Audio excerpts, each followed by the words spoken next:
వెలుగెవరు? యేసుక్రీస్తు ప్రభు మాత్రమే. యేసును ఎరిగిన వారు మాత్రమే వెలుగు. ఎందుకంటే నేను లోకానికి వెలుగునని చెప్పింది యేసు ప్రభు, మీరు లోకానికి వెలుగు అని చెప్పింది యేసు ప్రభు. ఎవరిని? ఆయనను వెంబడించే జన సమూహాన్ని. కాబట్టి ఆయన వెలుగై ఉన్నాడు, మనము వెలుగుగా ఆయన పిల్లలంగా ఉన్నాం అనేది మనకు తెలియజేయబడుతుంది.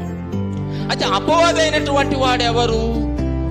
వీడు మోసగాడు, అబద్ధికుడు, వీడు చీకటిలో సంచరించేవాడు.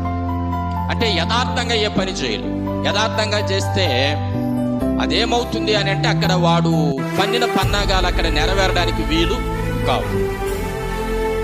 ఏదేను తోటలో హవ్వ ఒంటరిగా ఉన్నప్పుడు వచ్చాడు, అంతే కదా. ఆమె ఒంటరిగా ఉన్నప్పుడు వచ్చి ఆమెతో మాట్లాడి ఆమె మనస్సులో ఒక రకమైనటువంటి ఆశ, ఒక రకమైనటువంటి చూపునకు రమ్యమైనవి, ఆహారానికి మంచిగా ఉన్నట్లు ఆమె కనిపించింది కదా. అలాంటి ఆశ పుట్టించి ఆ పనులు తినేదానికి వాడు ప్రోత్సహించినటువంటి విషయాలు మనకు కనపడతాయి. కాబట్టి వాడు వెలుగులో పనిచేయడు, చీకటిలోనే పని చేస్తాడు.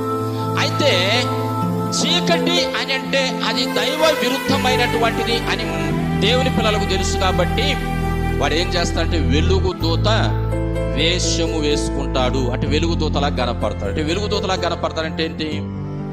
దేవుని దూతేలే అని మనము మోసపోతాం. దేవుని దూతేలే అని మనం మోసపోతాం.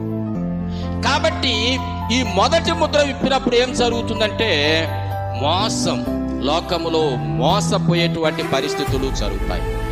అనేకులను మోసం చేసేటువంటి పరిస్థితులు లోకములో జరుగుతాయి అనే విషయాన్ని ప్రియులారా